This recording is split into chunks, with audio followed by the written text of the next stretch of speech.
إله إلا الله.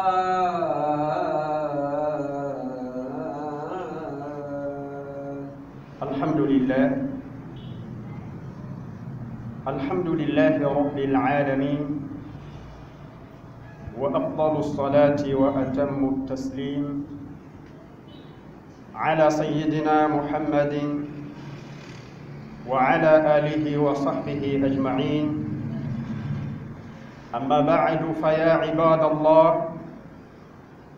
إن من أعظم نعم الله تعالى على خلقه أن يصبحوا آمنين على أنفسهم مطمئنين على أعراضهم، لا يخافون ظلم ظالم ولا جور جائر ولا خيانة خائن.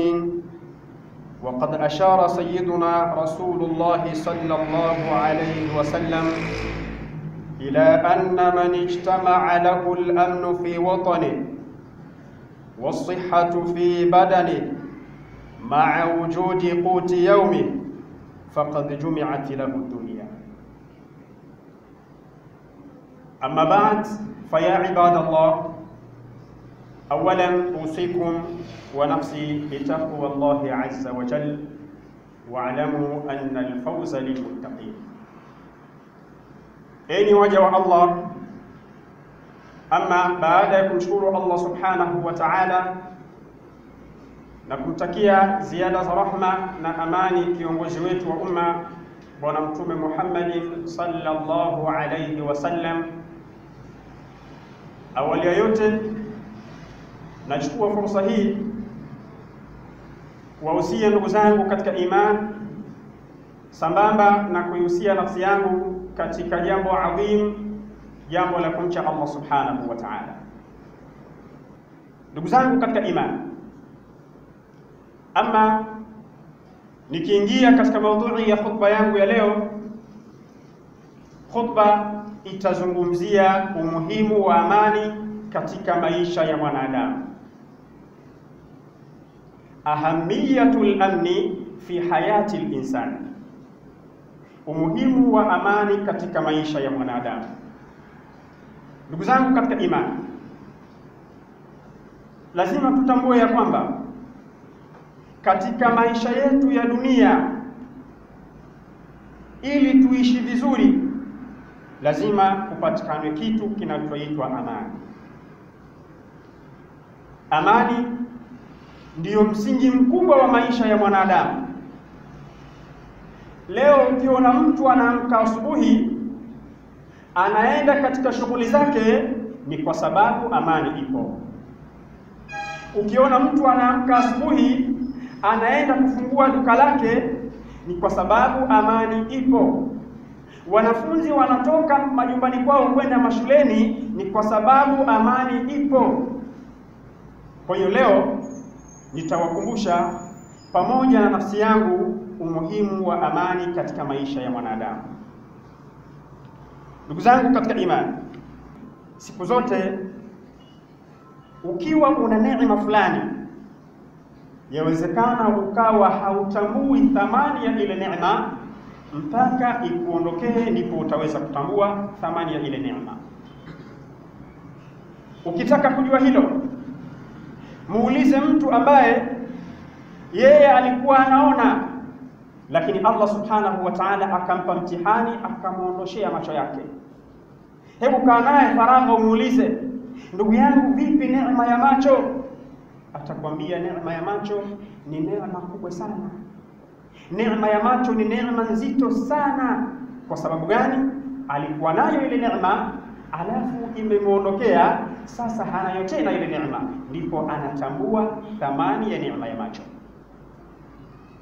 Kwa hiyo hata sisi leo yawezekana tuko na amani ya kutosha, lakini ikawa hatutambui thamani ya amani, kwa sababu amani bado haijatuondokea. Ndugu zangu katika imani, siku kadhaa zilizopita kulikuwa na hali ambayo si nzuri, na kila mmoja ni shahidi katika hili. Je, ulishawahi kujiuliza katika nafsi yako kwamba ile hali ile laiti ingekuwa ni wiki nzima au mwezi mzima, hali ya maisha ya wanadamu ingekuwaje? Kupitia lile tukio, basi yatakikana kila mmoja miongoni mwetu atambue thamani ya amani katika maisha yake. Ndugu zangu katika imani, Allah subhanahu wa ta'ala ametoa mifano mbalimbali katika Qur'an. Katika suratul Nahl aya ya 112, Allah subhanahu wa ta'ala anasema, wa daraba Allahu mathalan qaryatan kanat aminatan mutma'innatan faadhaqaha Allahu libasa al-ju'i wal khawfi bima kanu yasna'un. Wa daraba Allahu mathalan qaryatan, Allah subhanahu wa ta'ala ametoa mfano, amepiga mfano wa kijiji fulani ambacho kanat aminatan mutma'inna, watu wa kijiji hicho walikuwa katika hali ya amani, tena wametulizana. Yatiha rizquha raghadan min kulli makan, inawajia watu wa mji huo riziki yao kutoka kila mahala. Kama ambavyo leo sisi tunaamka asubuhi, tunakwenda katika shughuli zetu, tunapata riziki, tunarudi. Nini kiliwakuta watu hawa? Fakafarat bi an'ami llahi, wakazikufuru neema za Allah subhanahu wa ta'ala. Allah subhanahu wa ta'ala aliwapa amani, aliyowajalia wakawa ni wenye kutulizana katika mji wao. Walichokifanya ni wakakufuru neema za Allah subhanahu wa ta'ala. Faadhaqaha Allahu libasa al-ju'i wal khawfi bima kanu yasna'un, Allah subhanahu wa ta'ala akawaonjesha vazi la njaa pamoja na hofu kwa yale walioyafanya wao wenyewe kwa mikono yao. Al-Imam Al-Qurtubi akitafsiri aya hii anasema, samma Allahu al-ju'a wal khawfa libasan li'annahu yadhharu alayhim su'al hali ma huwa kalibas. Al-Imam Al-Qurtubi anasema Allah subhanahu wa ta'ala ameifananisha hofu, ama ameiita hofu na njaa, ameiita kwa jina la vazi. Ni kwa sababu wale watu waliambatana na ile hali ya hofu na njaa, kama vile ambavyo mja wa Allah anapoambatana na mavazi yake. Leo mtu akiwa anatembea bila nguo, kila mmoja atamshangaa, kwa maana nguo ni kitu ambacho mwanadamu popote anapotembea anakuwa yuko nacho, amevaa. Kwa hiyo Allah subhanahu wa ta'ala akawapa njaa, lakini akawapa hofu kwa yale walioyafanya wao wenyewe. Ndugu zangu katika imani, amani ina umuhimu sana katika maisha yetu. Amani ni jambo adhim sana katika maisha yetu. Mtume sallallahu alayhi wasallam siku moja alijiwa na sahaba. Yule bwana alikwenda akamuuliza, ya Rasulullah, sisi tumetawaliwa na viongozi, na hawa viongozi wanatuahidi mambo kadhaa wa kadhaa. Mimi nikipita nitafanya jambo kadhaa, nikipita nitafanya jambo kadhaa, nikipita nitafanya hili, nitafanya hichi, lakini hawatekelezi. Sasa je, tunayo haki ya kuwatii viongozi hawa? Hili ni swali sahaba wa mtume anamuuliza Mtume Muhammad sallallahu alayhi wasallam.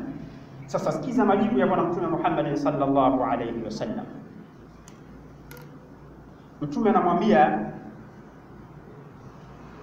wa anna ta'atahum wajiba, hakika ya kuwatii viongozi ni jambo la wajib, maadama al-amru la yatadammanu ma'asiyatu lillah, muda wa kuwa hao viongozi hawaamrishi kumuasi Allah subhanahu wa ta'ala.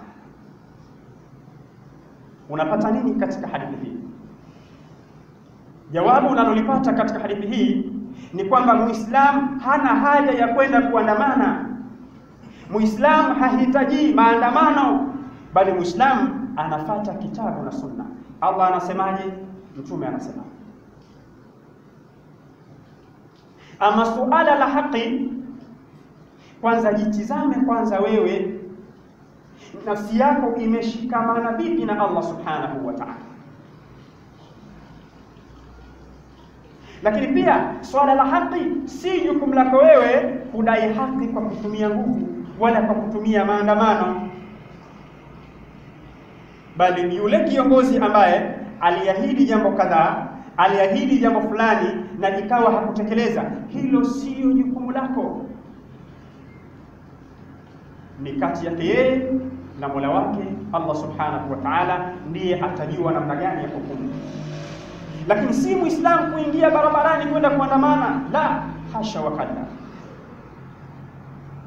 Waislamu, amani ni jambo muhimu sana katika maisha yetu, na ukitaka kujua hilo, Mtume sallallahu alayhi wasallam katika hadithi ambayo ameieleza Ufuja kutoka kwa Uthman ibn Shayba ibn Abi Shayba, حدثنا يونس ابن أبي يعفور عن أبيه عن عفجة قال عفجة نسمع سمعت رسول الله صلى الله عليه وسلم يقول nimemsikia mtume wa Allah sallallahu alayhi wasallam akiwa anasema man atakum wa amrukum jami'un ala rajulin wahidin yuridu an yashqa asakum au yufarriqa jama'atakum faqtuluhu. Haya ni maneno ya mtume sallallahu alayhi wasallam. Anasema mtume sallallahu alayhi wasallam, yoyote ambaye atawajieni, huyo mtu amewajia na hali ya kuwa Waislamu jambo lenu moja, wananchi jambo lenu moja, mpo katika umoja, mpo katika mshikamano, lakini yeye katika kuja kwake anataka kusambaratisha ule umoja wenu, anataka kusambaratisha ule mkusanyiko wenu. Mtume sallallahu alayhi wasallam anasema hukumu ya mtu huyu, faqtuluhu, mtu huyu muweni. Hii ni kuonesha ishara kwamba amani ni jambo muhimu sana sana sana katika maisha ya mwanadamu.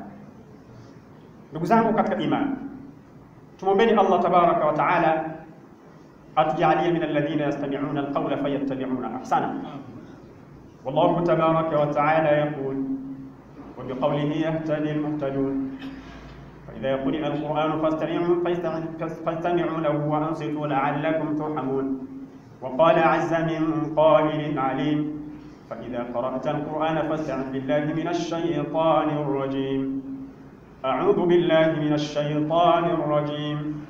والعصر إن الإنسان لفي خسر إلا الذين آمنوا وعملوا الصالحات وتواصوا بالحق وتواصوا بالصبر. بارك الله لي ولكم بالقرآن العظيم ونفعني وإياكم بالآيات والذكر الحكيم. فاستغفروا الله العظيم يذكركم واشكروه على نعمه يذكركم. فاستغفروا الله